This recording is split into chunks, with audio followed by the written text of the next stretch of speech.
Hello everybody, and welcome back to Crash WoC of Cortex. In the last episode, we got all 3 of the crystals to be found in level 19 Coral Canyon, and in this episode we are going to go into level 20 Weathering Heights, and we're going to get 2 of the gems to be found there, and then we're going to defeat the boss of this area! One breath! First try! This is actually a fairly big level. So it might take a while for us to complete it, so I don't know if we are going to have time to do the time trial after we do the boss fight, because the game's going to force us to do the boss fight, because it's a dumb. But what I'm going to worry about is successfully getting the silver gem in this area, and that's all I'm going to worry about. I don't even have to worry about doing the purple crystal, because that's just kind of something that does itself, isn't it? If you complete the level, you get the purple crystal. It's kind of, I don't know if it's impossible to miss, but it's pretty darn hard to miss. Just do your best to blow up every crate. Try not to run into that nitro crate like I did, or you might die, depending on whether or not you got the Tiki back there. And just blowing up all the crates that I can find. There's a Tiki in here. That's nice to get. And then there's 5 TNT crates there, so when those blow up, you should have about 32 out of 140, and that's literally, well, not literally, but pretty darn close to 1/5 of the crates that you need, which is pretty good.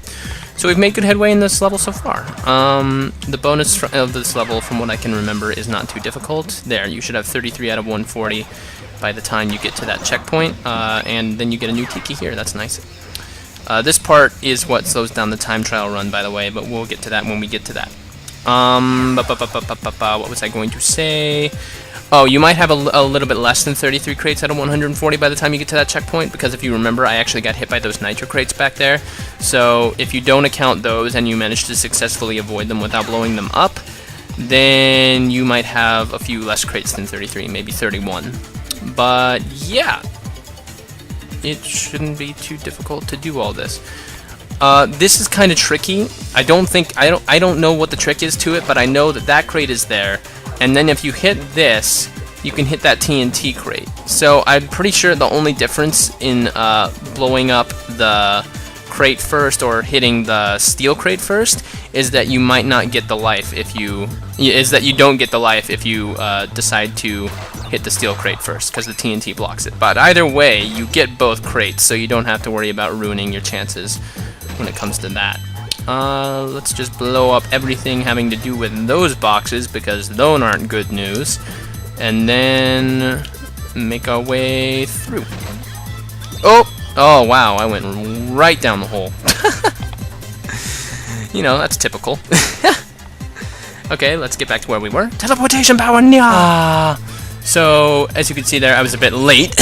But what I did was I actually just blew up the TNT crates, and they blew each other up without blowing up the crates. So, without blowing up the crates on bottom. So you can totally do that, and that's a good strategy on what to do. Remember, you hold down R2 in order to tiptoe across the nitro crates, and that is a good thing to do, considering they will blow you up otherwise. Nailed it! Look at that! Look at that! That was beautiful. You can pretty much just blow up those TNT crates if you wanna.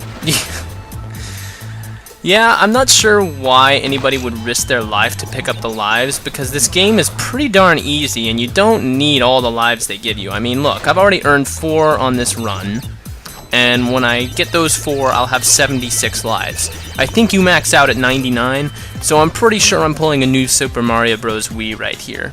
Or at least I would be pulling a new Super Mario Bros. Wii if I had any friends to play it with, because playing it single player is balls-achingly hard. I don't know if it's the same for you guys, but I literally can't make my way through World 1 of that game without dying a lot. World 1. I find Mario very difficult. I don't know about you guys. I never beat the original game. I barely got past the first world. But I did find those secret warp pipes and stuff, so that was kind of cool. Anyways, don't know why I'm talking about Mario and a Crash game, but I am, so not really sure what the point of those things are. Maybe they just grow and then explode and commit Harukiri. So, you know, yeah. Blowing up that TNT crate ought to net you your 94th crate, and unfortunately, I flew straight into that radiator and have to go all the way back. And again. teleportation power, Niha! Okay, so I just got to this point in the level right here, past the exploding crate with the exclamation point iron crate. I don't know if I saw this my first time around, but there's a crate way up here that's pretty hard to get if you don't manage to blow up the up crate, but I did manage to do it by double jumping with that crouch down B kind of thing, where you jump higher if you press B if you press B before you jump. So that's a little bit of advice to you. It can be gotten just by jumping, but it's pretty darn hard, so keep at it and you'll eventually get to it. Now then, I'm just gonna go run over the kamikaze droid thing there and make my way through the level. I don't know about you, but I have a lot of trouble with the these heater things. They tend to hit me just because it's kind of hard to see whether or not they're going to turn on their flames while you're jumping over the chasms involved with them. But now that we got the checkpoint, we don't have to worry about them anymore. Wow, I died right before the checkpoint, didn't I? I always do that. I tend to jump over these, of course, slide under these by hitting B, and then just walk under the really tall ones. Remember, the invisibility makes you temporarily invincible, so that's pretty good. You should have 98 by the time you get to this tunnel, or somewhere around there, depending on how many nitro crates you've blown up. Oh, damn it, I got hit by it. Oh, that's stupid. So yeah, you literally got to wait until this thing totally stops, and I didn't do it. Yeah, I managed to die on every part of this level. Lovely. I shouldn't be dying right now because I'm totally gotta leave to go to the airport in about 7 minutes. So, remind me not to die whenever my personal affairs are on the line. Jump over the nitro crates, yeah, come on, jump over the nitro crates, nah. Jump over the nitro crates, nah. Don't have to jump over the nitro crates, can just walk through, haha. So I walk through here gingerly because I don't have a tiki, and then I jump over everything, and not too hard, not too hard. There are steel crates here, so make sure that you body slam them in order to pick them up. 103 out of 140. Hit the nitro crate thing, get your silver gem, and make it through the level, mother truckers! Now we head our way into the boss fight for the area, and I do not remember the name of it, but I do know how to beat it. I've even memorized the pattern for his attacks.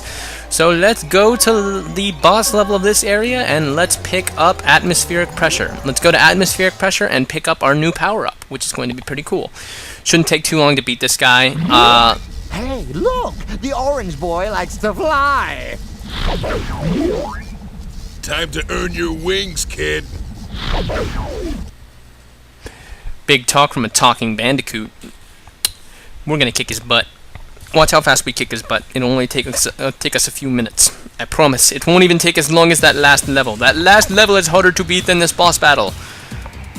You might wonder, okay, so in order to beat this guy, I mash X, right? Or you mash A, that is. Actually, the only way to hurt this guy is to attack the orifice from which he is firing his attack.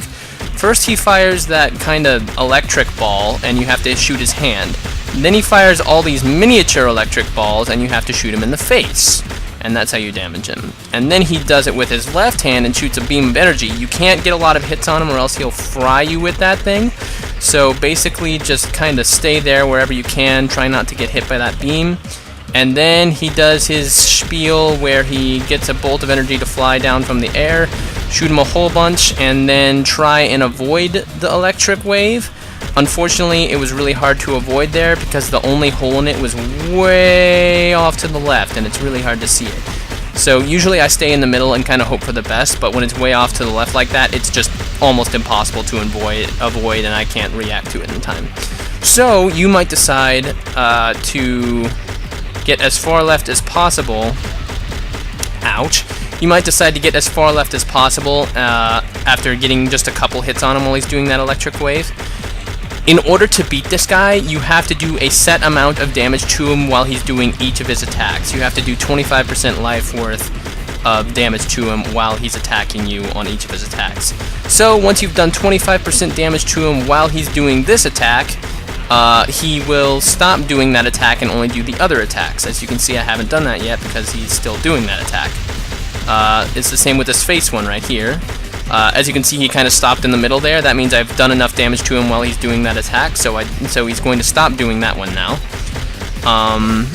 He's still going to do these other 3 attacks, though. It's usually that big laser beam right there that takes me the most time to beat, because it's kind of hard to shoot him while he's doing it without getting hit. Man, it's always way off to the left, so yeah, I gotta play it pretty darn safe here now, because I've taken a whole lot of damage. I don't think I've done enough damage to him on that electric ball of sadness. Alright, get as many hits in as you can. Just try not to get hit by that laser. It will tear you up. It probably does the most damage out of his attacks. Darn it, I have 12% health. That's really not good. Oh, I have done enough damage to him while he's doing the electric waves. See, he stopped in the middle there with the electric ball because I've done enough damage to him. Now I just have to avoid his laser. I have done only about 20% damage to him while he's doing his laser, so yeah. You can wait there while he's charging it up, and that way you get as many hits in as possible, like that. Wow, he has no health if I just hit him a couple times. There you go. So it's not too hard to beat that boss. I can do it in one try just like that.